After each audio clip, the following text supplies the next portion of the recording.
সুপ্রিয় দর্শক, আমি আফজাল হোসেন স্বাগত জানাচ্ছি সম্পাদকীয়তে। আমরা প্রধান উপদেষ্টার পদত্যাগ চাইনি। এখন উনি যদি কোনো কারণে আবেগের বশে দায়িত্ব পালন করতে না চান, তাহলে জাতি বিকল্প বেছে নেবে, এমন মন্তব্য করেছেন বিএনপির স্থায়ী কমিটির সদস্য সালাউদ্দিন আহমেদ। তিনি আরও বলেছেন, বিএনপি চায় তিনি সম্মানের সহিত থাকুক। নির্বাচনের রোডম্যাপ নিয়ে নির্বাচনের রোডম্যাপ দিয়ে জাতিকে সংকট থেকে মুক্ত করুক।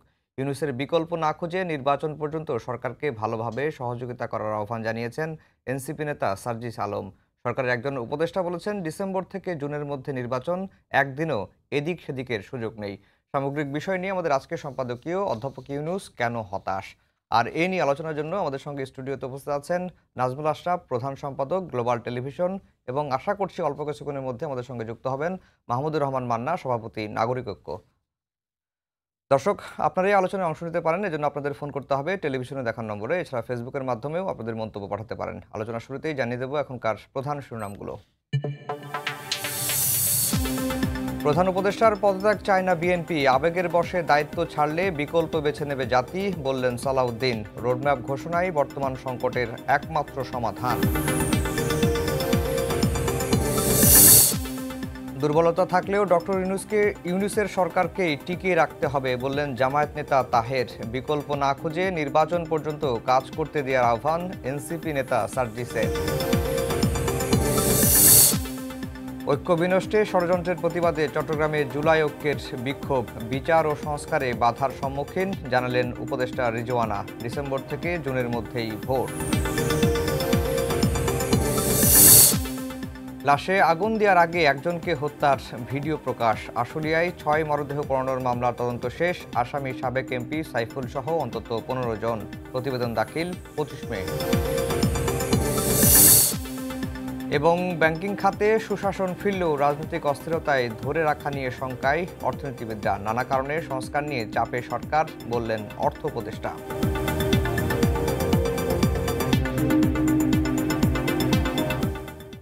দর্শক, শিরোনাম শুনছিলেন। আমরা আজকের আলোচনার বিষয় দিয়েছি অধ্যাপক ইউনূস কেন হতাশ। গত কয়েকদিনে রাজনীতিতে বেশ কিছু নাটকীয় ঘটনা ঘটেছে এবং রাজনীতিতে একটি সংকট চলছে। এসব বিষয় নিয়ে আলোচনা করব।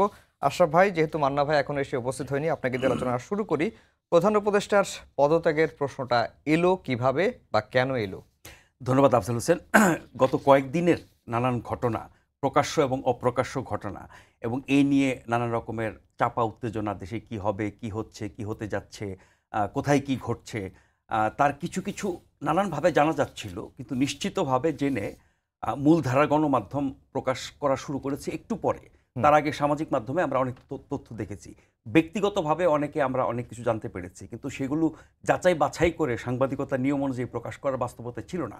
কিন্তু যখন থেকে এই তথ্যগুলো দায়িত্বশীল সূত্র থেকে বা কারো না কারো বরাত দিয়ে বলা শুরু হলো, তখন গণমাধ্যমে এগুলো ব্যাপক আকারে এসছে। গত কয়েকদিনের যে পরিস্থিতি, তার শেষ কোথায় এখনও খুব স্বস্তিকর অবস্থায় আমরা আছি বলা যায় না। আপনি যদি গত 3-4 দিন ধরে যে ঘটনাগুলো ঘটছে, আপনার সেনানিবাস থেকে শুরু করে সরকারে, প্রশাসনে, রাজনীতিতে, মাঠে, সব ক্ষেত্রে এগুলো মানুষকে যথেষ্ট উদ্বেগের মধ্যে ফেলেছে। ফলে কি হতে যাচ্ছে দেশে, এটি খুব সাধারণ প্রশ্ন ছিল। নিশ্চয়ই আপনি এরকম প্রশ্নের মোকাবেলা করেছেন। যখন যেখানে আমরা যাচ্ছি সবাই একই প্রশ্ন করছে, আর সব তথ্য তো নিশ্চিতভাবে বলাও মুশকিল। আবার কিছু কিছু তথ্য বেড়েই যাচ্ছে, তার আবার প্রতিক্রিয়াও দেখা যাচ্ছে, তার উপরে মন্তব্য শোনা যাচ্ছে, এরকম একটা অবস্থার মধ্যে দিয়ে। কিন্তু আজকে এই দিন, এই সময় এসে আমরা বলতে পারি যে যেই সংকটটি কারণে গত কয়েকদিনের এই বাস্তবতা বা পরিস্থিতি, এটি মূলত হচ্ছে করিডোর বন্দর, এটা কেন্দ্রিক। তার সাথে আপনি যুক্ত করতে পারেন নির্বাচন, তার সাথে যুক্ত করতে পারেন সাম্প্রতিককালে মাঠে ময়দানের যে আন্দোলনগুলো, তার সাথে যুক্ত করতে পারেন এনসিপি এবং বিএনপির যে একটা মুখোমুখি অবস্থান। এই সব কিছু মিলিয়ে এই জায়গাটা এসছে। এখন অভ্যুত্থানের 9.5 মাস পর ডক্টর মোহাম্মদ ইউনূস সবার সমর্থিত, সবার পছন্দের, দেশে বিদেশে যার গ্রহণযোগ্যতা, জনপ্রিয়তা এবং সম্মান অনেক বেশি, এই লোকটার বিকল্প কি এই মুহূর্তে আমাদের কেউ আছে? নাই। অভ্যুত্থানের পরে তিনি দায়িত্ব নিয়েছেন, তিনি না নিলে কি হতো সেটাও আমরা জানি না। 9.5 মাস পরে এসে তিনি যদি এই পরিস্থিতির কারণে, এই বাস্তবতার কারণে, রাজনৈতিক অস্থিরতার কারণে, সামরিক বেসামরিক নানান টানাপোড়েনের কারণে, দেশি বিদেশি নানা তৎপরতার কারণে এবং অনেক বড় বড় ভূমিকা নিয়ে সরকারের সিদ্ধান্ত নিয়ে উদ্যোগ নিয়ে যখন এরকম একটা পরিস্থিতি তৈরি হয়েছে, যখন বিএনপির মতো বড় দলের পক্ষ থেকে ৩ জন উপদেষ্টার পদত্যাগ দাবি করা হচ্ছে, এর আগে ২ জন উপদেষ্টার পদত্যাগ দাবি করা হয়েছিল, বিপরীতে আবার এনসিপির পক্ষ থেকে আপনার ৩ জন উপদেষ্টা পদত্যাগ দাবি করা হয়েছে। সব কিছু মিলে ডক্টর ইউনূসের জন্য এটা খুবই একটা অস্বস্তিকর অবস্থা। তিনি যখন দায়িত্ব নেন, আমাদের স্পষ্ট মনে আছে, তিনি স্পষ্টই বলেছিলেন একেবারে বিমানবন্দরে নেমে আর কি, যে ছাত্ররা বা অভ্যুত্থানকারী নেতৃত্ব তাকে অনুরোধ করেছে, তাই তিনি দায়িত্ব নিয়েছেন। তাকে যদি সবাই সহযোগিতা না করে তাহলে তিনি থাকবেন না। তো এখন এই অসহযোগিতার জায়গাটা ৯.৫ মাস পরে কিভাবে এসেছে? এই ৯.৫ মাস ডক্টর ইউনূসের সরকারের নানান ঘটনা, নানান সময়, নানান বিষয় যদি আমরা পর্যালোচনা করি, তাহলে দেখা যাবে ডক্টর ইউনূসকে যদি আমরা সরকার প্রধান এবং এই ক্রান্তিকালে দেশের অভিভাবক হিসেবে আমরা ধরি, তিনি কোন কোন জায়গায় ভুল করেছেন, তাকে কারা কারা বিভ্রান্ত করেছে, তিনি কোন কোন শক্তির দ্বারা বেশি প্রভাবিত হয়েছেন, কাদেরকে তিনি কম গুরুত্ব দিয়েছেন, কাদেরকে বেশি গুরুত্ব দিয়েছেন, কোন দিকে হেলে পড়েছেন, কারা তার উপর বেশি প্রভাব বিস্তার করেছে, এবং তার মাধ্যমে মাঠে ময়দান থেকে শুরু করে নানান জায়গায় নানান রকমের বিশৃঙ্খল ঘটনা ঘটেছে। এই মবক্রেসির কথা তো সেই ৫ই আগস্টের পর থেকে আলোচনা হচ্ছে, এখনও সেটি বন্ধ হয়নি, নানানভাবে চলছে। মাঠে ময়দানে কারা কখন নামে, তাদের প্রতি সরকার প্রশাসন এবং ডক্টর ইউনূসের সরকারের মনোভাব কি, আচরণ কি, এরকম বহু কিছু নিয়ে পর্যালোচনা করে যদি দেখা যায়, তাতে এটুকু বলা যাবে যে সকল দলের সমর্থনে, সবার পছন্দে, সবার কাছে গ্রহণযোগ্য ব্যক্তিটি ডক্টর মোহাম্মদ ইউনূস। এবং তিনি দায়িত্ব নেওয়ার পর যখন সবার কাছে গ্রহণযোগ্য থাকতে পারছেন না, আজকের পরিস্থিতি পর্যন্ত যদি আমরা ধরি, তার কারণ হচ্ছে তিনি সকলের প্রতি সমান মনোযোগ দেন নাই, সবার দ্বারা সমানভাবে প্রভাবিত হন নাই, বা সবার সহযোগিতা বা মতামত নিয়ে তিনি কাজ করেন নাই। যেমন অন্য অনেক ঘটনা বলা যায়, যেহেতু এই মুহূর্তে করিডোরটা এই সংকটটার জন্ম দিয়েছে বলা যায়, করিডোরের মতো এত গুরুত্বপূর্ণ স্পর্শকাতর একটি বিষয়। করিডোর নিয়ে সরকারের এখন যে অবস্থান, তারা বলছেন যে এগুলো নিয়ে কোনো আলোচনাই হয়নি। কিন্তু এই যে আলোচনা হয়নি, এক সময় বলা হলো, আবার এখন বলা হচ্ছে এটা নিয়ে কোনো আলোচনা হয়নি। এটা নিয়ে কি মানুষের মধ্যে সংশয় সন্দেহ এখন আর থাকা উচিত কিনা? নিশ্চয়ই, আপনার প্রশ্নের উত্তর দেওয়ার আগে আমি ১ মিনিট শুধু বলি যে করিডোরের বিষয়টা নিয়ে যে লুকোচুরি হয়েছে, যে গোপনীয়তা হয়েছে, সরকারের পক্ষ থেকে পররাষ্ট্র উপদেষ্টা, নিরাপত্তা উপদেষ্টা, আমাদের প্রেস সচিব, আরও যারা যারা যা কিছু বলেছেন, এগুলোতে মানুষ আরও বিভ্রান্ত হয়েছে, সন্দেহটা বেড়েছে। তাহলে এটা নিয়ে তো রাগঢাক কেন? করিডোরের বিষয়ে কিন্তু বিএনপি থেকে শুরু করে সকল দল, এমনকি এনসিপি পর্যন্ত, সবাই কিন্তু এক বাক্যে যে কথা বলেছে, এই সরকার, অন্তর্বর্তী সরকার, অনির্বাচিত সরকার এরকম একটি স্পর্শকাতর গুরুত্বপূর্ণ জাতীয় নিরাপত্তা যেখানে জড়িত, সেরকম একটি সিদ্ধান্ত নিতে পারেন না। এটি একটি নির্বাচিত সরকার নিতে পারে, নির্বাচিত সংসদ নিতে পারে, এবং জাতীয় ঐক্যমত্যের ভিত্তিতে হতে পারে। যখন এই প্রশ্নটি প্রথম আসলো, এই করিডোরের ব্যাপারে সরকারের উদ্যোগের কথা পররাষ্ট্র উপদেষ্টা বলার পর থেকে, জাতিসংঘ মহাসচিব এসে চলে যাওয়ার পর থেকে, এরপরে ডক্টর খলিলুর রহমান নিরাপত্তা উপদেষ্টা তিনিও কথা বলেছেন। ওনার কথায় আমি পরে আসছি, উনি এক একবার এক এক সময় এক এক রকমের কথা বলেছেন, আপনি রেকর্ড দেখলে বুঝবেন। কিন্তু পররাষ্ট্র উপদেষ্টা একবারই বলেছেন, থেমে গেছেন, এরপরে কিছু বলেন নাই। এবং এটা নিয়ে পররাষ্ট্র মন্ত্রণালয়ের ভিতরে কি তোলপাড়, সেগুলোর খবর কিন্তু গণমাধ্যমে এসেছে। এর মধ্যে পররাষ্ট্র সচিব যিনি, তাকে সরিয়ে দেওয়ার সিদ্ধান্ত হয়েছে, এবং ঘন ঘন যে পরিবর্তনগুলো পররাষ্ট্র মন্ত্রণালয়ে, সেগুলো কিন্তু এ সব কিছুই এই করিডোর কেন্দ্রিক। অন্তত গণমাধ্যমে যে খবরগুলো এসেছে সেগুলো বিশ্লেষণ করলে, সেই তথ্যগুলো দেখলে সেটাই বোঝা যায়। তার মানে হচ্ছে করিডোরটা কি বর্তমান সরকারের বর্তমান সংকটের মূলে কিনা, এবং সেই কাজটি কেন সরকার একা করতে গেল সবার সাথে আলোচনা না করে। সংস্কার, অনেক রকমের সংস্কার প্রস্তাব নিয়ে কাজ হচ্ছে, কমিশন রিপোর্ট দিয়েছে, ঐক্যমত্য কমিশন কাজ করছে, এখানে তো সকল দল জড়িত, সবার সাথে দফায় দফায় বৈঠক করা হচ্ছে, কে কোনটাতে একমত, কোনটাতে দ্বিমত, কোনটা মানবে কোনটা মানবে না, এটা নিয়ে বিরোধ প্রকাশ্য হচ্ছে। এরকমটা হবেই একটা গণতান্ত্রিক সমাজে।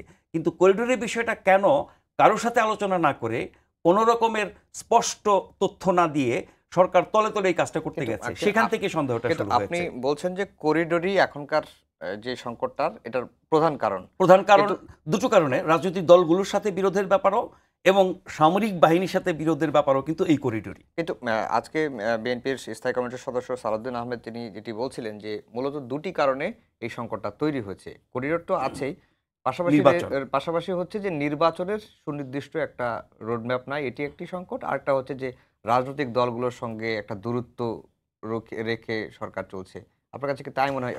অধ্যাপক ইউনূসের এখন যে সংকট, এই সংকটটা মোকাবেলা করার জন্য অধ্যাপক ইউনূসের এখন কি করা উচিত? আচ্ছা, আপনার পরের প্রশ্নের আসার আগে বলি যে করিডোরের সাথেই কিন্তু নির্বাচনের বিষয়টা যুক্ত। কারণ আপনি যখন নির্বাচনকে কম গুরুত্ব দিয়ে কিছুদিন আগ পর্যন্ত আমরা দেখেছি যে সংস্কারের নামে নির্বাচনটাকে কম গুরুত্ব দেয়া, কখনো কখনো বিচারের নামে কম গুরুত্ব দেওয়া। নির্বাচন সংস্কার কোনোটাই কম গুরুত্বপূর্ণ না। সংস্কার এবং বিচার কোনোটাই কম গুরুত্বপূর্ণ না। কিন্তু বিচার এবং সংস্কার শেষ করে নির্বাচন, এইটা তো গ্রহণযোগ্য না। সেই জায়গাটাই হচ্ছে সরকারের সাথে এই বড় দলগুলোর মোটামুটি বিরোধের কারণ। ফলে নির্বাচনের বিষয়টা তখনই এসেছে যখন করিডোর, বন্দর এরকম বিতর্কিত হুম। এই মুহূর্তে অপ্রয়োজনীয় অগ্রাধিকারের মধ্যে পড়ে না, রাগঢাক করা হচ্ছে, কারোর সাথে আলোচনা করা হচ্ছে না এবং সকল স্টেক হোল্ডারের সাথে আলোচনা করা হবে এই কথা বলার পরও কোনো দলের সাথেই করিডোর নিয়ে আলোচনা হয় নাই, যার কারণে সকল দল বিরোধিতা করছে। তার মানে এইটাই কিন্তু নির্বাচনের দাবি এবং ডিসেম্বরের মধ্যে নির্বাচনের দাবি, যেটি বিএনপি সহ আরও কিছু দলের, সেটাকে যখন আপনার ঢেকে ফেলা হচ্ছে বা কম গুরুত্ব দেওয়া হচ্ছে বা এটাকে গৌণ করে ফেলা হচ্ছে, তখন মুখ্য হয়ে গেছে তখন করিডোর বন্দর। তো করিডোর বন্দর মুখ্য হয়, এর আগে একবার সংস্কার মুখ্য হয়েছিল, কখনো বিচার মুখ্য হয়, কোনোটার চেয়ে কোনোটা কম গুরুত্বপূর্ণ না। আবারও বলি, হুম। বিচার, সংস্কার, নির্বাচন এই তিনটা কোনোটার চেয়ে কোনোটা কম গুরুত্বপূর্ণ না। কিন্তু কোনটা আগে কোনটা পরে, কোনটার পরে কোনটা হবে, সেই জায়গাতে বিচার এবং সংস্কার এই দুটো দীর্ঘ প্রক্রিয়ার ব্যাপার। বিচার চলমান আছে, নির্বাচনের আগে হয়তো কিছু বিচারের ফলাফল আমরা দেখব, রায় দেখব। সংস্কার কিছু নির্বাচনের আগে হবে, আর কিছু আপনি চাইলেও এখন করতে পারবেন না নির্বাচিত সংসদ ছাড়া। ফলে এই দুটো শেষ করে নির্বাচন যারা বলে, তারা নির্বাচনকে অনেক দূর পিছিয়ে দিতে চায়। আর করিডোর সামনে আসার কারণে যে বিতর্ক হয়েছে, যার জি। কারণে সামরিক বেসামরিক প্রশাসনের মধ্যে একটা প্রকাশ্য দ্বন্দ্বই তৈরি হয়েছে বলা যায়। এবং সেই সেনা সদরের বৈঠকের ফলাফল আমরা কম বেশি সবাই জানি। সেখানে সেনাপ্রধান করিডোর নিয়ে, বন্দর নিয়ে, নির্বাচন নিয়ে, সংস্কার নিয়ে, মব নিয়ে কথা বলেছেন। এগুলো সকল গণমাধ্যমে এসেছে। তার মানে হচ্ছে এগুলো যখন বড় হয়ে যায়, তখন নির্বাচন, গণতান্ত্রিক প্রক্রিয়ায় ফিরে যাওয়া, গণতন্ত্র পুনরুদ্ধার করা, জনগণের শাসন, রাজনৈতিক স্থিতিশীলতা, এই বিষয়গুলো গৌণ হয়ে যায় না। ফলে এটার সাথে এটা ইন্টারলিঙ্ক। সেই কারণেই আমি বলছি যে করিডোরটা হচ্ছে এই মুহূর্তে সংকটের মূল। এবং যেই আরেকটি এনসিপি নেতা সার্জিস আলম তিনি যেটি বলেছেন যে বিএনপির যে আন্দোলন, এই আন্দোলনের কারণে সরকার একটু চাপে পড়েছে এবং ইশরাকতে আপনার কাছে কি তাই মনে হয় যে বিএনপির এই আন্দোলনের কারণেই ডক্টর ইউনূসের যেই অন্তর্বর্তীকালীন সরকার চাপে পড়ছে? এখন আপনার ন্যায্য দাবিতে, আপনার অধিকারের দাবিতে আপনি যদি মাঠে নেমে আন্দোলন করেন, সেটা সরকারের উপর চাপ তৈরি করবে, খুব স্বাভাবিক। কিন্তু অন্য অনেক দাবি, অন্য অনেক বিষয়ে এবং অনেক ক্ষেত্রে অযৌক্তিক বা সবার কাছে গ্রহণযোগ্য না, এমন সব বিষয়ে যখন গত ৯ মাস বা ৯.৫ মাস ধরে আমরা মাঠে ঘাটে আন্দোলন নামে মব হতে দেখলাম এবং সেগুলোর ব্যাপারে সরকারকে নতি স্বীকার করতে দেখলাম, তার বিপরীতে নির্বাচনের দাবিতে যদি বিএনপি বা আর কোনো দল মাঠে নামে, এটাকে কি আপনি অগ্রহণযোগ্য বলবেন? তার মানে ওই বিষয়গুলোকে আপনি এত বেশি প্রশ্রয় দিয়েছেন বা গুরুত্ব দিয়েছেন বা উপেক্ষা করেছেন বা দেখে না দেখার ভান করেছেন, যেখানে অনেক ধ্বংসাত্মক, অপ্রয়োজনীয়, ক্ষতিকর ব্যাপার ছিল। তার বিপরীতে নির্বাচনের মতো একটা দাবিতে যদি বিএনপি মাঠে নামে, বিএনপির মাঠে নামা, ইশরাকের আন্দোলন বলি, ঢাকা বিশ্ববিদ্যালয়ের ছাত্রদলের আন্দোলন বলি, এগুলো তো বিষয়ভিত্তিক, কিন্তু এটা এক ধরনের রাজনৈতিক আন্দোলন, সরকারকে একরকমের চাপে ফেলেছে। আর বিএনপি তো নির্বাচনের কথা বলেই যাচ্ছে। জি। আর সবশেষ যখন আমরা এই ডিসেম্বরের মধ্যে নির্বাচন হতে হবে, হওয়া উচিত, আমরা সেনা বাহিনীর পক্ষ থেকেও শুনি, তার মানে হচ্ছে যে এই দাবিটা যে আসলে পেছনে পড়ে গেছে, কম গুরুত্ব পাচ্ছে, তার জন্য বিএনপি আর একটু সক্রিয় হবে, এটা স্বাভাবিক না? জি, জি। আমরা একটু মান্না ভাইয়ের কাছে যেতে চাই যে মান্না ভাই, আপনি একটু দেরিতে পৌঁছেছেন রাস্তার কারণে, বুঝতে পেরেছি। তো আমরা আলোচনা করছিলাম, আমাদেরা আজকে আলোচনার বিষয় দিয়েছি অধ্যাপক ইউনূস কেন হতাশ হলেন? এটি হচ্ছে আমাদের আজকের আলোচনার কে সাবজেক্ট। কে কে অধ্যাপক ইউনূস কেন হতাশ হলেন?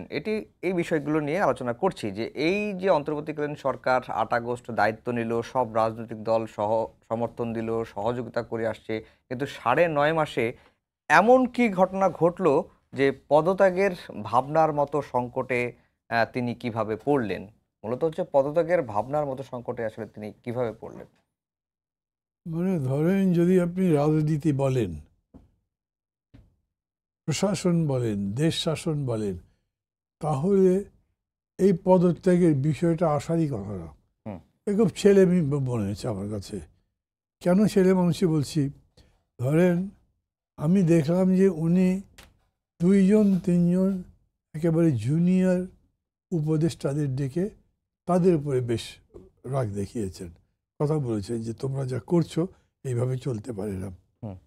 তো এদেরকে তো উনি এরকম করে প্রম্পট করেছেন, উনি এদেরকে ফোকাস দিয়েছেন এবং উনি এরকম করে বলেছেন যে এত বড় একটা আন্দোলন করেছে তারা, তারপরে তাদের তো আরও বড় কিছু করবার আকাঙ্ক্ষা থাকতেই পারে, আমি তাদেরকে সেই কাজে সহযোগিতা করতে চাই। হুম। তো সেই সহযোগিতা করে যান। এখন আবার আরেকটা বলছেন কেন? আমি একদিন আলোচনার সময় প্রফেসর ইউনূসকে বলেছিলাম যে স্যার আপনারা বুঝতে মাঝে মাঝে ভুল করছেন যে অ্যাডমিনিস্ট্রেশন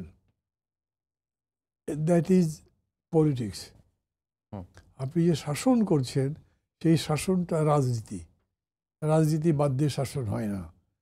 এইখানেও যে শাসনগুলো করছেন তার মধ্যে রাজনীতির বিষয়টা আছেই। রাজনীতিটাকে সাজিয়ে দিয়ে তারপর যদি করেন তাহলে আপনার এখানে বড় সমস্যা হবার কথা না।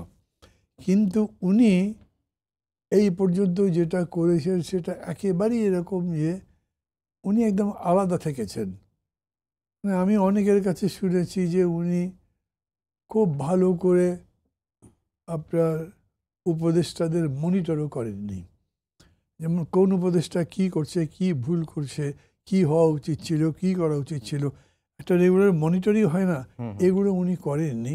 মানে ওনার একটা অ্যাটিটিউডই এরকম যে যদ্দূর সম্ভব সবাইকে একটা লিবার্টি দেওয়া উচিত, তারা নিজেরাই নিজেদেরকে ঠিক করে নিতে পারবে। এরকমও হয়, কিন্তু সেটা একটা অনেক উন্নত লেভেলে গেলে হয়। সেই লেভেল অর্জন করবার আগে ওইটা বললেই সেরকম করে হয় না। সেই জন্যই আমি মনে করি যে এরকম একটা অবস্থা হয়ে গেল যে মনে হচ্ছে যে পুরো জিনিসটাই একদম ভেঙে গেল। উনি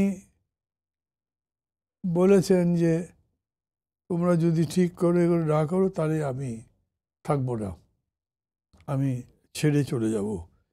এই যে উনি বললেন, এই বলাটাই অনেক কিছু, সমস্ত বিশ্বব্যাপী এটা প্রতিক্রিয়া হয়েছে। বাংলাদেশের মানুষ খুবই হতাশ হয়েছে, কেন এটা হলো, উনি ছেড়ে দিবেন কেন?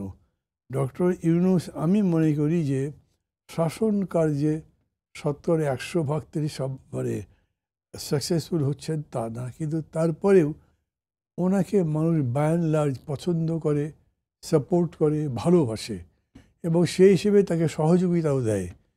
তো সেইখানে উনি যদি ওরকম করে কিছু বলেন যে হ্যাঁ আমি এই জিনিসটা করতে চাই, করবেন। এখন উনি যদি মনে করতেন যে না খুব ডিফিকাল্ট হয়ে গেছে, এর উপরে দেশ তো চালানো যাবে না, তাহলে তার উচিত হলো উনি সবাইকে ডাকেন, ডেকে বলেন যে আমি এই সমস্যা দেখছি এবং এই সমস্যা মোকাবেলা করবার জন্য আপনাদের সহযোগিতা লাগবে, আমাকে সহযোগিতা করেন, আমরা সবাই মিলে এটাকে এরকম একটা ট্র্যাকে নিয়ে আসি।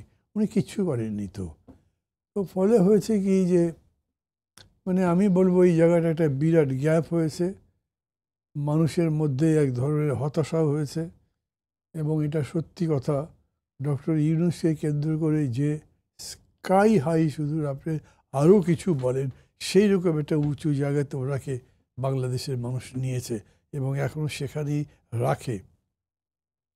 সেই জায়গাটা ধরে উনি বাস্তব পরিস্থিতির মূল্যায়ন করে দেশটাকে সাজিয়ে সামনের দিকে নিয়ে যাওয়ার কাজটা তিনি করতে পারেন নাই। এবং দেখেন কীরকম একটা ঘটনা ঘটেছে, সেনাবাহিনী প্রধান বলেছেন যে ডিসেম্বরের মধ্যে ভোট দিয়ে দেওয়া যেতে পারে। এটা তো ওনার বলার কথা না, কিন্তু উনি বললেন এবং এইটা সম্পর্কে গভর্নমেন্টের কিন্তু এখন পর্যন্ত কোনো কথা নেই। এটার মানে কি? সেনাবাহিনী প্রধান উনি এখনও মনে করেন যে এটাকে এইভাবে একটা ভোটের মধ্যে নিয়ে যাওয়া উচিত, যত তাড়াতাড়ি ভোট করে এই সব সমস্যাটা সমাধান করা যায় সেটাই ভালো, সেই চেষ্টা উনি করছেন। কিন্তু সেইখানে যদি দেখা যায় যে আর্মি একরকম ভাববে আর পলিটিক্যাল লিডারশিপ আরেক রকম ভাববে, তাহলে তো বিরাট গজব হয়ে যাবে দেশের মধ্যে।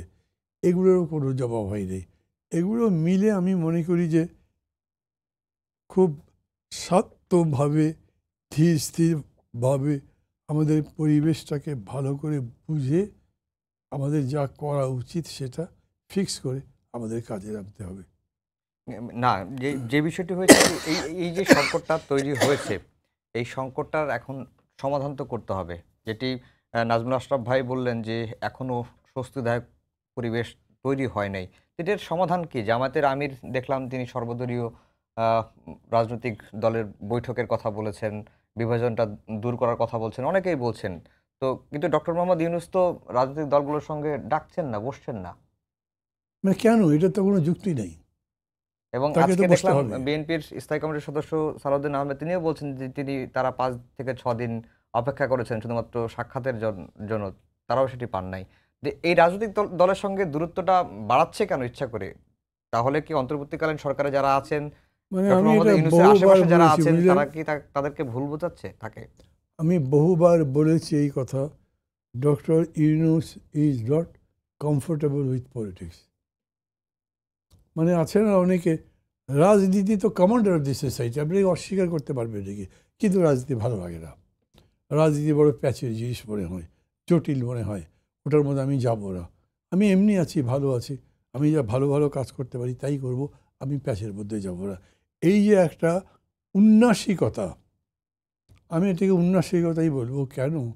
যে যতক্ষণ পর্যন্ত আপনি একটা সমাজ পরিবর্তনের জন্য দায়িত্ব নিয়ে কাজ করবেন না, ততক্ষণ পর্যন্ত আপনাকে আমি দায়িত্বশীল সমাজ সংস্কারক বা সমাজ নেতা তো বলতে পারবো না। হুম। আজকের এই ক্রাইসিসের সময় কোনো সন্দেহই নাই যে একটাই সলিউশন হয় দেশের, সেটা হচ্ছে ইলেকশনটা হতে হবে। ইলেকশন হতে হবে কেন? ধরেন গভর্নমেন্ট সব রকম চেষ্টা করেছে, সব রকম চেষ্টা করবার পরেও কিন্তু যেহেতু ইলেকশন হয়নি, এই জন্য এটার কোনো সলিউশন হয়নি। হুম। তো এখন আপনি ইলেকশন দেবেন, ইলেকশন যদি দিতে চান তার মানে ইলেকশনে যে পার্টিগুলো আসবে তাদের সাথে তো আপনার কথা বলতে হবে। তারা কিভাবে বিহেভ করবে, তাদেরকে আপনি কি করতে বলবে, তাদের দায়িত্ব কতখানি হবে। আমি মনে করি যে ডক্টর ইউনূস যেভাবেই বলেন না কেন, উনি এই সমাজ পরিবর্তনের একটা অনুঘটক। হুম। উনি এটাকে পরিবর্তন করতে পারেন, বিকজ স্টিয়ারিং তার কাছে আছে। সংস্কারের যে চাবিকাঠি সেটা উনি তৈরি করছেন, বদলাচ্ছেন, উন্নত করছেন। অতএব উনি এইটাকে ভালো করে শানিত করে সবাইকে দিয়ে বুঝিয়ে সেই পথে যাবেন, সেটাই করবার কথা। তো সেটা যদি করা না হয় তাহলে এই হতাশার মধ্যে থাকবেনই, তার কোনো বিকল্প নেই। কিন্তু আমি মনে করি যে আলটিমেটলি ধরেন, মানে এটা তো আপনাকে করতে হবে যে একটা ইলেকশন দিতে হবে। হুম। ইলেকশন ছাড়া এই প্রবলেমের কোনো সলিউশন তো নেই। হুম। আপনি যেটা অথরিটি পাবেন, সেই অথরিটি আপনি অনেক জ্ঞানী লোক বলে অথরিটি পাবেন না তো।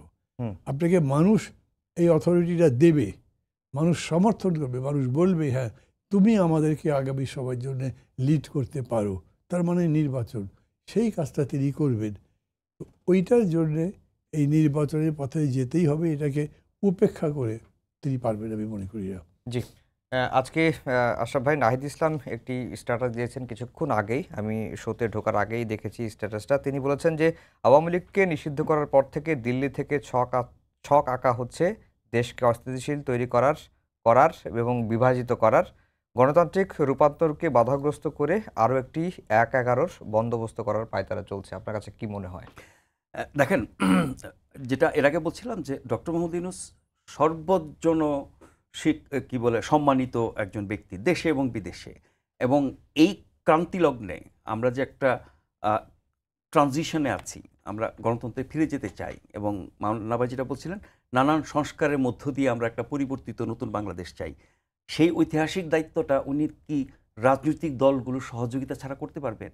এবং উনি যে দায়িত্বটা নিয়েছেন এটা তো রাজনৈতিক দায়িত্ব, মানে রাষ্ট্র পরিচালনা অরাজনৈতিক কিছু না। অরাজনৈতিক ব্যক্তি হতে পারে কিন্তু পরিচালনার কাজটা কিন্তু রাজনৈতিক। এবং সেখানে শুরু থেকে ওনার যেটা মূল সমালোচনা ওনার বিরুদ্ধে, যে উনি শুধু ছাত্রদের উপরে বা এনসির উপরে বেশি ভরসা করেন হুম। এবং তাদেরকেই শুধু তার লোক মনে করেন, অন্যান্য দলগুলোকে তাদের সমকক্ষ মনে করেন না। আমি কোনটা ছোট দল বড় দল, কে নতুন দল পুরনো দল সেটা বাদ দিলাম, আপনি সকল দলকে সমান চোখে দেখে সবার সহযোগিতা নিয়ে সবার দাবি দাওয়া বা পরামর্শ মাথায় নিয়ে যদি আপনি কাজ করেন তাহলে এই বিভাজনটা হতো না। আজকে দিনভর নানান টেলিভিশনে দেখলাম আলোচনা, সংবাদ, নানান জনের মন্তব্য, প্রতিক্রিয়া যে কেন এই অনৈক্য তৈরি হলো। ৫ই অগাস্টের যে ঐক্য ছিল সেই শক্তির মধ্যে এত অনৈক্য কেন? সেই অনৈক্যের একটা কারণ কি এটা না যে ডক্টর ইউনূসের সরকার সকল দলের সাথে তার সম্পর্ক, তার মনোভাব, তার গুরুত্ব, তার যা কিছু সেটা একরকম না। একটি দলের সাথে যেরকম বাকিদের সাথে সেরকম না। ফলে অন্য দলগুলো তো ডিপ্রাইভড ফিল করতেই পারে। তারা তাদের অবস্থান থেকে এটা ভাবতে পারে যে আমরা বড় দল, আমাদের জনসমর্থন বেশি এবং সেটি প্রমাণিত ইতিহাস আছে, তথ্য আছে। আমার চেয়ে অনেক তরুণ দল, নতুন দল, জনসমর্থন এখনো প্রমাণিত না, বাট এই অভ্যুত্থানে তারাই নেতৃত্ব দিয়েছে, সেই জন্যই তো তাদের এত গুরুত্ব। একটি দল হিসেবে তাদের গুরুত্ব না, তাদের গুরুত্ব কিন্তু অভ্যুত্থানের নেতৃত্বদানকারী। এখন অভ্যুত্থানে তারা নেতৃত্ব দিয়েছে বলেই তাদের তো সম্মান দেওয়া হয়, গুরুত্ব দেওয়া হয়। তো সেই অভ্যুত্থানে কি এই রাজনৈতিক দলগুলো ছিল না? বিএনপি, জামাত সহ নানান দল যেগুলো তারা ছিল না? ফলে অন্যান্য দলকে আপনি যত বেশি দূরে রেখে শুধু একটি দলকে বা কতিপয় ব্যক্তিকে বা ছাত্রদেরকে শুধু আপনার লোক আপনজন মনে করবেন, তাহলে আপনি এই ঐক্য দূর হবে না, অনৈক্য আরও বাড়তে থাকবে।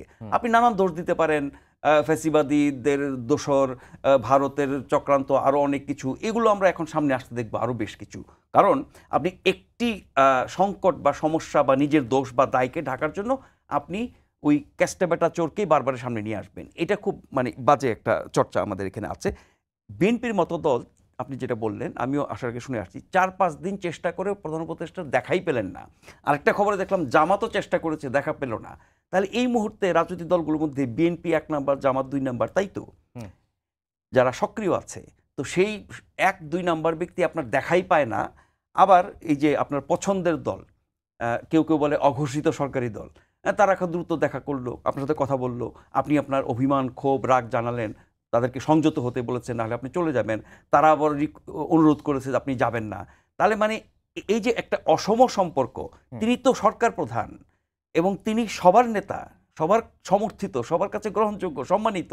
তো তার এই পক্ষপাতিত্ব কি বাকিদেরকে একরকম মানে ক্ষুব্ধ করে না? বঞ্চিত বোধ তাদের মধ্যে জাগায় না? সেই কারণে কিন্তু অনৈক্যটা তৈরি হয়েছে এবং এই অনৈক্য ফিরে আনা কোনো ব্যাপার না। অনেকের মুখে আজকে শুনেছি তার পদত্যাগ কিন্তু সমাধান না, এটা কিন্তু অনেকেই বলছেন। আবার সালাউদ্দিন সাহেব যেটা বলছেন যে তিনি যদি ব্যক্তিগত কারণে পদত্যাগ করেন তাহলে বিকল্প সবাই মিলে ঠিক করে নেবে, কারণ রাষ্ট্র তো পরিচালনা করতে হবে। কিন্তু ওনার বিকল্প আমরা প্রকাশ্যে এই মুহূর্তে দেখছি না।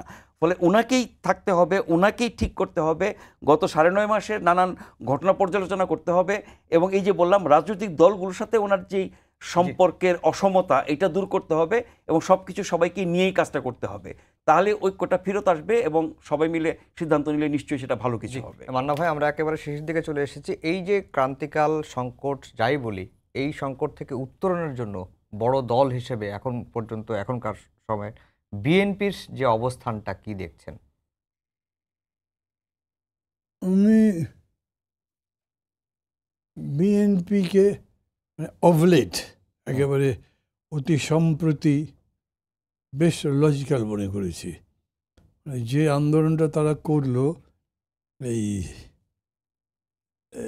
ইশরাকের মেয়র ইস্যুতে, হ্যাঁ, মেয়র পদে ওটা ফিরে আসবার জন্যে এই আন্দোলনে তারা জিতলো, এটা একটা বড় জিনিস।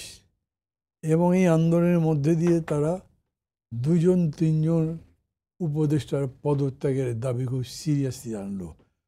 তার মানে সরকারের প্রতিও, সরকারি উপদেষ্টাদের প্রতিও সরাসরি আক্রমণ করেছে।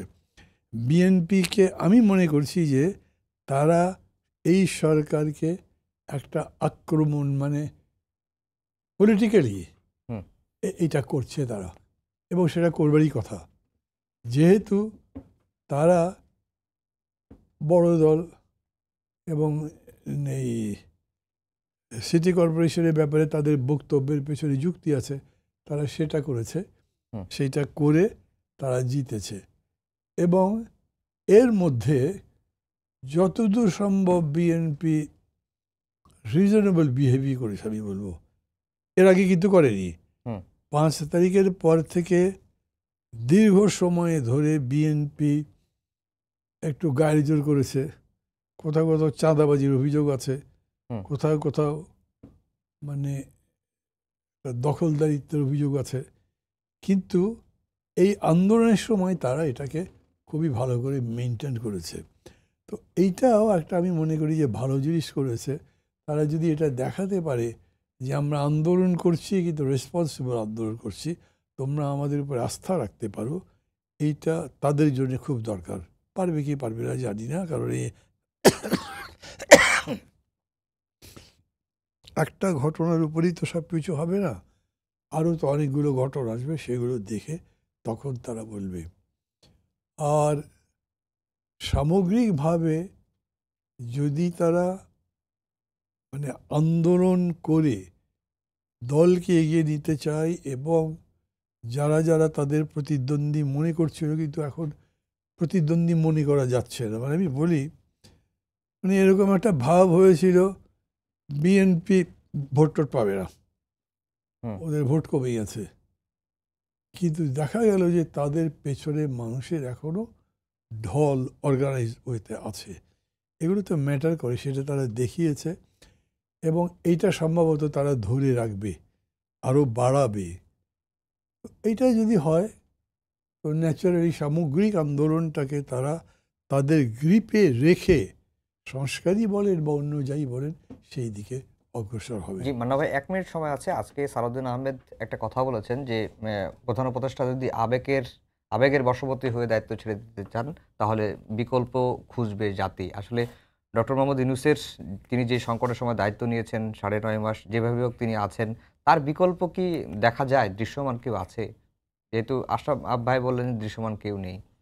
না, ওরকম করে তো আসলে বিকল্প দেখা যায় না, কিন্তু যখন খুঁজি আমরা তখন বিকল্প আমাদের সামনে এসে যায়। এরকম সবসময় হয়েছে। শেখ মুজিব মারা গেছে, তারপরে লোক আসছে। জিয়া রহমান মারা গেছে, তারপরেও নেতা আসছে। কাজে এইটা খুব বড় সমস্যা আমি তা মনে করছি না। তবে একটা নেতৃত্ব গড়ে তোলার যে পদ্ধতিগত চেষ্টা, সেটা তো আর বিএনপির মধ্যে নাই। সেটা কতখানি যে গুণগতভাবে সম্ভব হবে তা আমি জানি না। জি এদিকে বিএনপির নজর দেওয়া উচিত। জি দুজনকেই অসংখ্য না, আমার সময় একেবারে শেষ। 30 সেকেন্ড না 10 সেকেন্ডও দেওয়া যাবে না। সবাইকে ধন্যবাদ জানিয়ে শেষ করছি আমাদের আজকের সম্পাদকীয়। আগামীকাল আবারও দেখা হবে একই সময়ে। শুভরাত্রি।